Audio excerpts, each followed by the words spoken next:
સાથે હું છું ખુશ્બુ પંડ્યા। આ સપ્તાહની ક્રાઇમ કહાનીમાં હું તમને બતાવીશ માનવતાને શર્મસાર કરતી એવી ઘટના જ્યાં જંગલમાં ખેલાયો છે ખૂની ખેલ, તો જ્યાં અનેક સ્ત્રીઓની સાથે થયું છે દુષ્કર્મ, અને હદ ત્યારે થાય છે જ્યારે 11 વર્ષની માસૂમ બાળકી પર પણ દુષ્કર્મ આચરી તેની લાશને જંગલમાં ફેંકી દેવાય છે। એક જંગલ જ્યાં છેલ્લા 15 વર્ષથી ચાલી રહ્યો હતો આતંકનો કારોબાર। કોઈ વ્યક્તિને જોઈને તેનો અંદાજો નથી લગાવી શકાતો કે તે કઈ હદ સુધી જઈ શકે છે। નમસ્કાર, આજની ક્રાઇમ કહાની સાથે હું છું ખુશ્બુ પંડ્યા।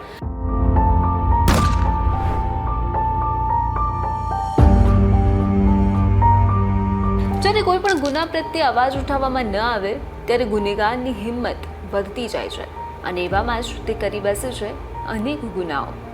આજની ક્રાઇમ કહાનીમાં એક એવા જ ગુનેગારની વાત છે જેને 15 વર્ષ સુધી ગુનાનો દોર ચાલુ જ રાખ્યો।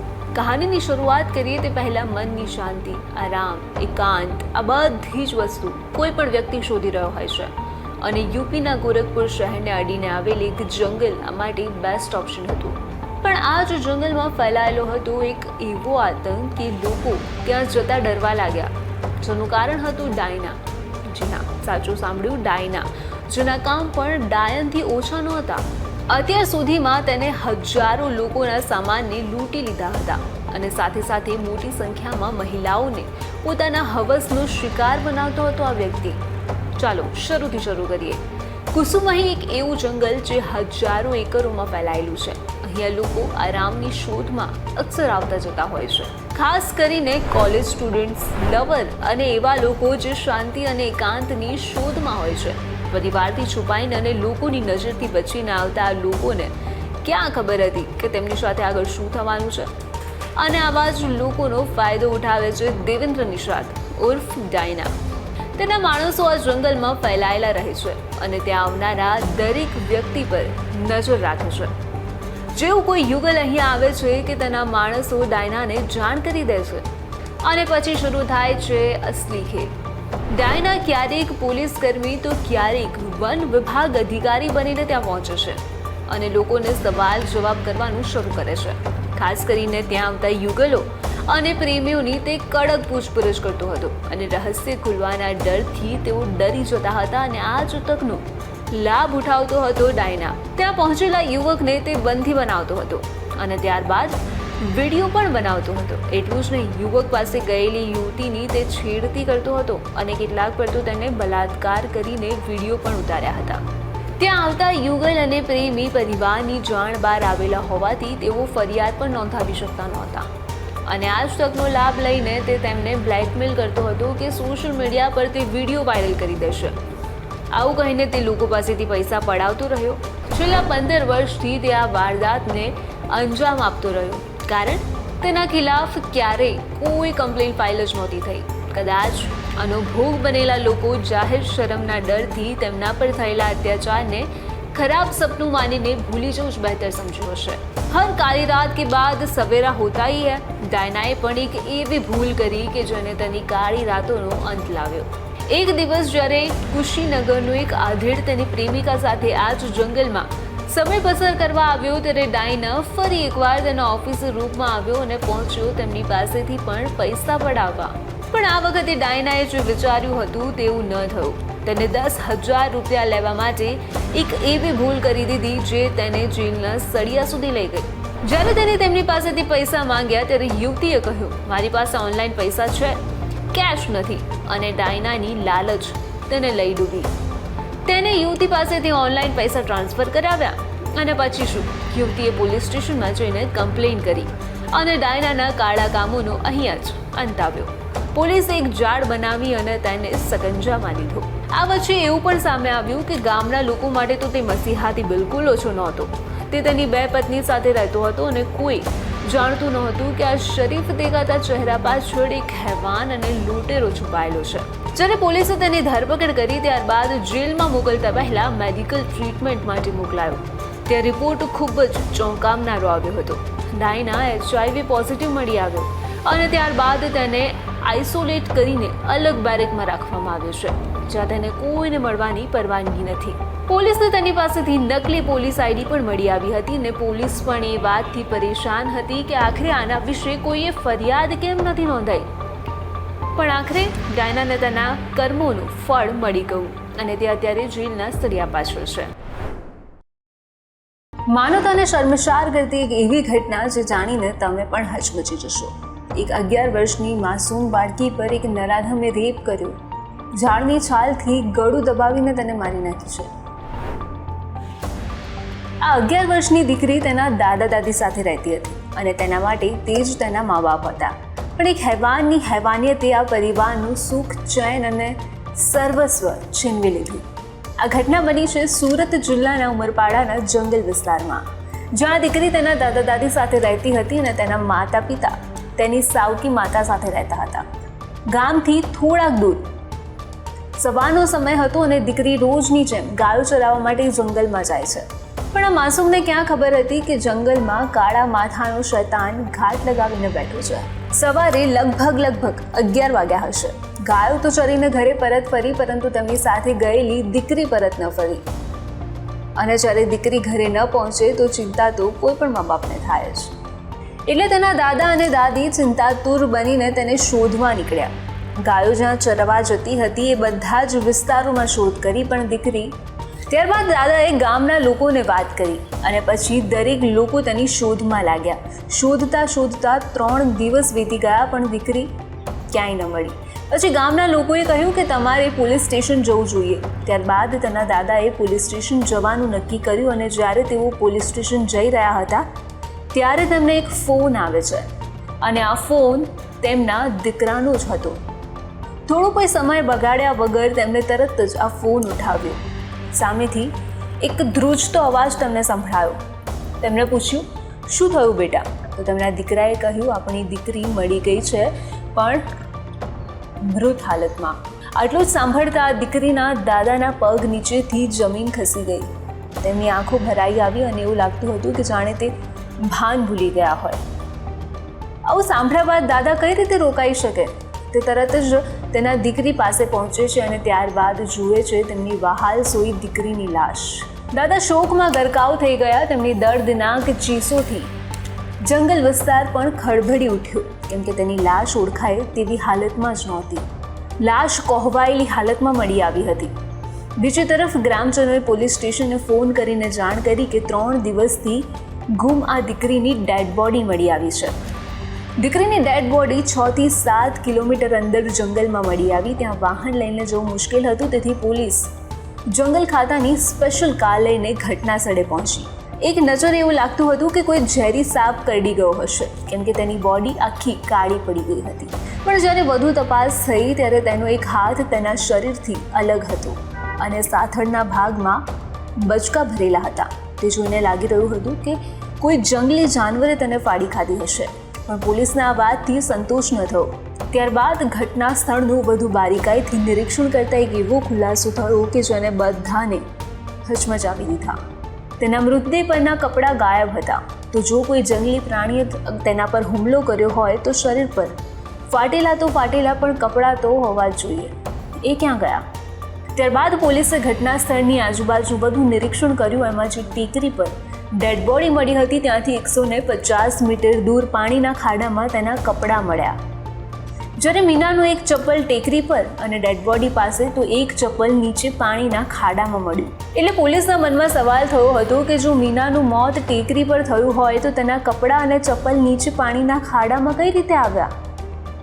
આ બધા સવાલોની વચ્ચે પોલીસે ડોક્ટરને ઘટના સ્થળે બોલાવી. સ્થળ પર જ તેનું પોસ્ટમોર્ટમ કરાવવામાં આવ્યું, પરંતુ ડોક્ટરને કંઈ જ ખાસ સમજ ન આવી. તેથી આગળની કાર્યવાહી પછી જ કંઈ કહેવાનું તેમણે નક્કી કર્યું.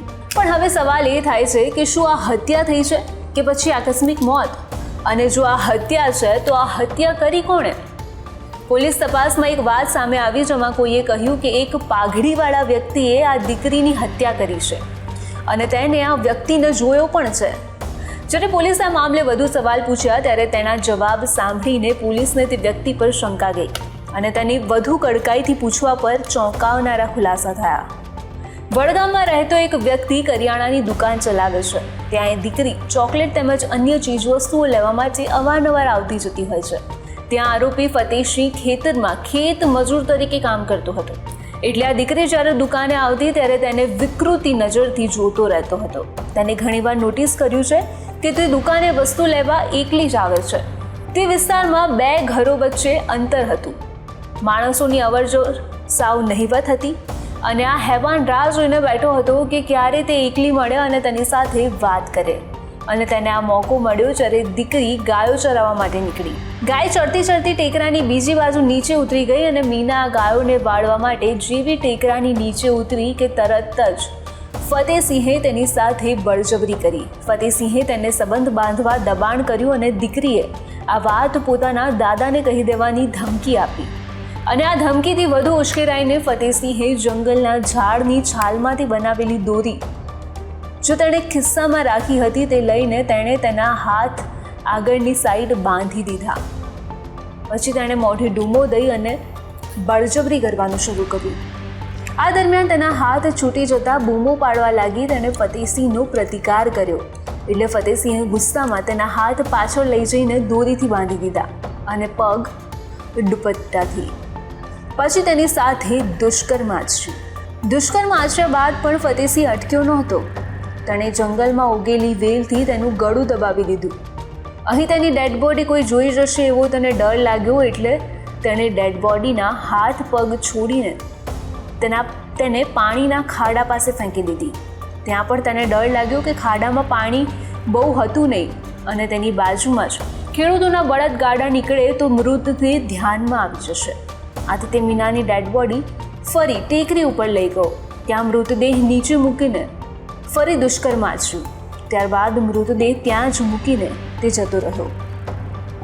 અને પછી ફતેહસિંહે ઘરે જઈને તેના માલિકને જાણ કરી કે કોઈ પાઘડીવાળા વ્યક્તિ આ બાળકીની હત્યા કરીને ભાગી ગયો છે. હત્યાનો આ ભેદ ક્યારેય ન ઉકેલાય એવો લાગતો હતો, પરંતુ જિલ્લા પોલીસ ટીમે ટીમવર્ક કર્યું અને રેપ વિથ મર્ડરનો ગુનો ઉકેલી નાખ્યો. જે આરોપી પકડાયો છે એ આરોપીને ફાંસીની સજા પણ થાય તો પણ ઓછી છે, કેમ કે આ રાક્ષસે શૈતાનને પણ શરમાવે એવું કૃત્ય કર્યું છે. સમાજમાં ફરતા આવા શૈતાનોથી સાવધાન રહેશો. એક માસૂમ બાળકી, ઉંમર માત્ર 8 વર્ષ. ઘટના ગેંગરેપ બાદ હત્યા અને તપાસમાં જે ખુલાસા થયા છે તે જાણ્યા બાદ તમારા પણ હોશ ઉડી જશે. અત્યારે જે પ્રકારની વારદાતો સામે આવી રહી છે તે મુજબ કોઈ પણ પેરેન્ટ્સ તેની દીકરીને બહાર મોકલતા પહેલા 1000 વાર વિચાર કરે છે, કેમ કે આ જમાનામાં ના પોતાના લોકો પર વિશ્વાસ કરી શકાય છે અને ના તો બીજા પર. આજની ક્રાઇમ કહાનીમાં વાત છે એક માસૂમ બાળકીની જેની ઉંમર છે ફક્ત 8 વર્ષ. હસવા રમવાની ઉંમરમાં બાળકી સાથે જે કૃત્ય થાય છે તે ખરેખર શર્મજનક કૃત્ય છે. અને આ મુદ્દાની વાત એ છે કે આ કૃત્યને અંજામ આપનારની ઉંમર એટલી છે કે તે સાંભળીને તમે પણ શોક થઈ જશો. પેરેન્ટ્સને એમ હોય છે કે આ તો બાળકો છે, ભલે સાથે રમતા, પણ જ્યારે આ જ બાળક હેવાનિયત ભરેલું કૃત્ય કરી દે તો આજની કહાનીમાં એવું જ છે. આ ઘટના છે આંધ્રપ્રદેશની, જ્યાં એક જ શાળામાં અભ્યાસ કરતા 4 બાળકો, જેમાં બાળકી 3જા ધોરણમાં, બીજા 2 છોકરા 6ઠ્ઠા અને એક 7મા ધોરણમાં અભ્યાસ કરે છે. હવે રોજ એક શાળામાં સાથે જતા હોય તો નોર્મલ છે, એકબીજાને ઓળખતા જ હોય છે અને સાથે સાથે તેમના પેરેન્ટ્સ પણ. પરંતુ આ બંને વચ્ચે બને છે એક એવી ઘટના જેનો ના તો બાળકીને ખ્યાલ હોય છે કે ના તો તેના પેરેન્ટ્સને. સાંજનો સમય હતો. છોકરી પાર્કમાં રમી રહી હતી અને ઘણો સમય થઈ ગયા બાદ પણ તે ઘરે પરત નથી ફરતી. તેથી તેની માતા બહાર જોવા માટે આવે છે કે આખરે દીકરી ગઈ ક્યાં. આટલા વાગ્યા સુધી તો ઘરે આવી જ જાય છે, આજે કેમ નથી આવી. જ્યારે માતા બહાર નીકળે છે ત્યારે તે ગાર્ડનમાં કોઈ જ નથી દેખાતું. આસપાસ બધી જ જગ્યાએ તેની દીકરીને શોધે છે, પરંતુ દીકરી ક્યાંય નથી મળતી. અને ત્યારબાદ તે તેના પતિને ફોન કરીને બોલાવે છે કે આપણી દીકરી ક્યાંય નથી મળી રહી, તમે જલ્દી આવો. પછી આસપાસ તપાસ કરવા પર દીકરી ન મળતા પોલીસ સ્ટેશનમાં જાય છે અને ત્યાં ફરિયાદ નોંધાવે છે. પણ અહીંયા મોટો સવાલ એ થાય છે કે દીકરી ગાર્ડનમાં રમી રહી હતી તો અચાનક ગાયબ ક્યાં થાય? શું કોઈએ તેને કિડનેપ કરી હશે? અને જો કિડનેપ કરી જ હોય તો અત્યાર સુધી ખંડણી માટે ફોન તો આવવો જ જોઈએ, પણ એ પણ નથી થયા. તો બની શકે કે કોઈના ઘરે હોય કે પછી અન્ય કોઈ કારણ. પોલીસે આ તમામ પાસાઓને ધ્યાનમાં રાખીને પૂછપરછ કરીને તપાસ હાથ ધરી. સમય પસાર થતો રહ્યો પણ માસૂમ બાળકી ક્યાંય મળી નહીં. ત્યારબાદ પોલીસે સ્નીફર ડોગની મદદ લેવાનું વિચાર્યું. બાળકીને ગુમ થયે 3 દિવસ વીતી ગયા અને સ્નીફર ડોગ પહોંચ્યો એ જગ્યાએ જ્યાં બાળકીને લઈ જવામાં આવી હતી. સ્નીફર ડોગ દ્વારા આપવામાં આવેલી કડીઓના આધારે કેસ ઉકેલાયો, જેમાં 3 સગીરની ધરપકડ કરવામાં આવી. તમને સવાલ થતો હશે ને કે સગીરની ધરપકડ કેમ?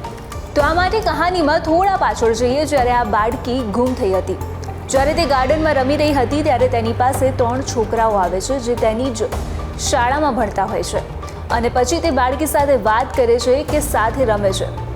હવે સ્વાભાવિક છે કે એક જ શાળામાં ભણતા હોય તો તે તેમની સાથે વાત તો કરશે જ, અને તેને પણ આ જ કર્યું. ત્યારબાદ થોડી વાર રમ્યા બાદ આ છોકરાઓ તેને એક વિરાન જગ્યા પર લઈ ગયા અને ત્યાં તેની સાથે એક બાદ એક દુષ્કર્મ કર્યું અને નાની 8 વર્ષની બાળકી ત્યાં જ બેહોશ થઈ ગઈ.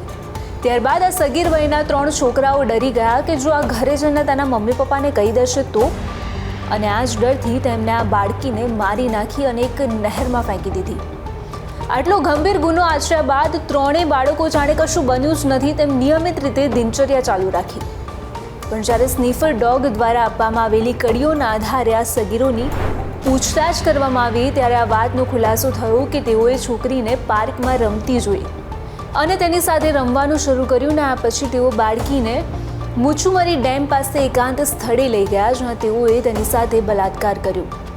આ પછી તેઓને એવો ડર હતો કે બાળકી તેના માતા પિતાને કહી દેશે, તેથી તેઓએ બાળકીની હત્યા કરી અને તેની લાશને નહેરમાં ફેંકી દીધી. તો આ નાની 8 વર્ષની બાળકી સાથે જે કૃત્ય થયું છે તે ખરેખર દયનીય છે. પણ અહીંયા સવાલ એ થાય કે આખરે આટલી નાની ઉંમરમાં સગીર બાળકોને આવો વિચાર આવ્યો ક્યાંથી? બાળકોની દેખરેખ ખૂબ જ જરૂરી છે. આરોપી બાળકોના પેરેન્ટ્સે તેમના બદલાયેલા વર્તન પર ધ્યાન આપ્યું હોત તો બાળકી સાથે કદાચ આવું કૃત્ય ન થયું હોત અને એ બાળકોનું ભવિષ્ય પણ ન બગડ્યું હોત. ક્રાઇમ કહાનીમાં સમય થયો છે એક નાનકડા બ્રેકનો. બ્રેક બાદ જોઈશું કે કઈ રીતે એક પતિએ તેની પત્નીની દહેજની આડમાં હત્યા કરી દીધી તો એક ક્રાઇમ પેટ્રોલ જોઈને તેની પત્નીને મોતને ઘાટ ઉતારી.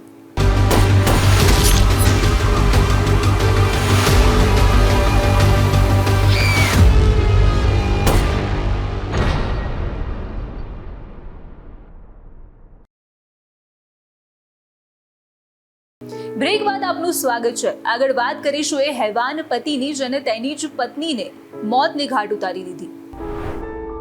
દહેજ સમાજનું એવું દૂષણ છે જે હજુ આપણા સમાજમાંથી સંપૂર્ણ રીતે નાબૂદ નથી થયું. આ એક એવી વસ્તુ છે જે વ્યક્તિને હેવાન બનાવી દે છે. એક બાપ પોતાની દીકરીને સારું ઘર અને પરિવાર મળે તેવું ઈચ્છતો હોય છે, પણ જો આ પરિવાર દહેજની આડમાં કોઈ બાપની ફૂલ જેવી દીકરીને મારી નાખે તો? આજે આ જ સમાજની આપણે વાત કરવી છે જેમાં હજુ પણ લોકો દહેજની આડમાં પોતાના ઘરની લક્ષ્મીને હેરાન કરતા હોય છે, તેની સાથે એવું વર્તન કરે છે કે જે ખરેખર દયનીય હોય છે. આજની કહાનીમાં વાત છે કે એક એવા પતિની જેને દહેજના ચક્કરમાં પોતાની જ પત્નીની હત્યા કરી દીધી. સંસ્કારી નગરીમાં રહેતો આ પરિવાર જાણે તેના સંસ્કાર ભૂલી ગયો હોય. વડોદરા શહેર, જ્યાં અડધી રાતે દીકરીનો ફોન જાય છે તેના પિતા પર. હેલો પપ્પા, મને લઈ જાઓ, તમે જલ્દી આવો, નહીં તો આ લોકો મને મારી નાખશે. પપ્પા, તમે જલ્દી આવો. હવે આવું સાંભળ્યા બાદ કોઈ પિતા કઈ રીતે રોકાઈ શકે?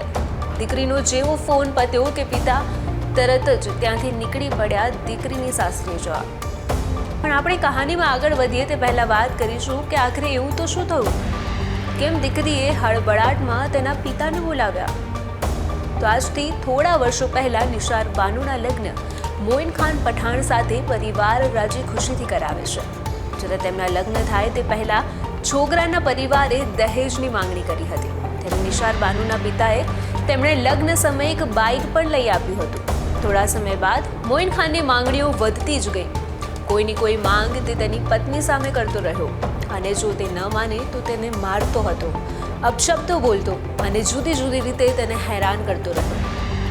તેમને એક બાળક થયું જે જોતજોતામાં 3 વર્ષનું થયું અને તેમના વચ્ચેના ઝઘડાઓ પણ વધતા ગયા.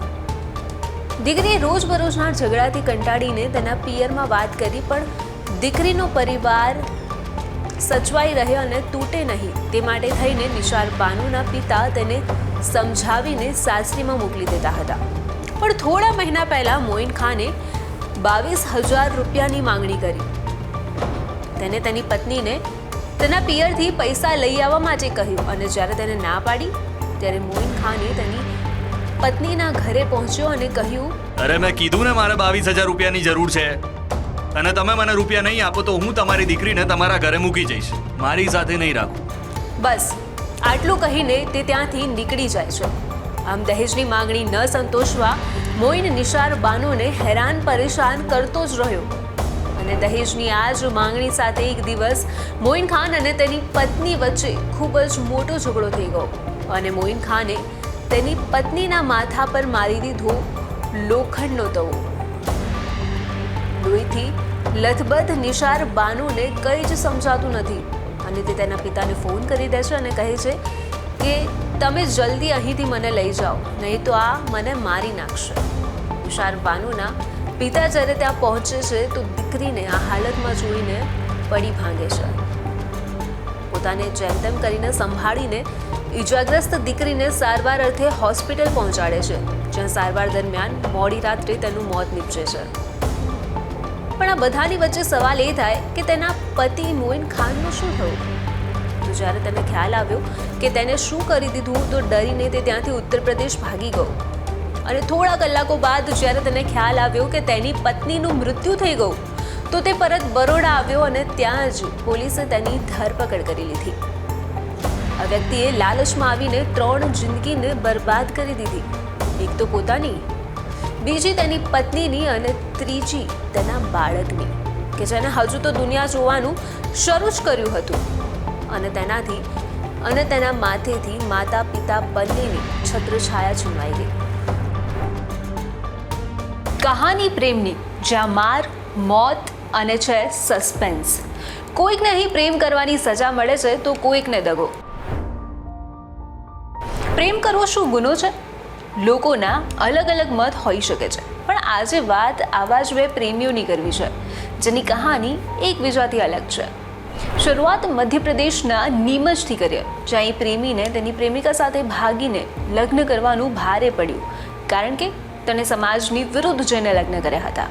પ્રેમ અતૂટ હતો એટલે બંને જુદા થયા નહીં, પણ સમાજ ઈચ્છતો ન હતો કે બંને સાથે રહે અને એટલા માટે આ પ્રેમીને ઢોર માર મારવામાં આવ્યો અને તેને અધમુઓ કરી નાખ્યો.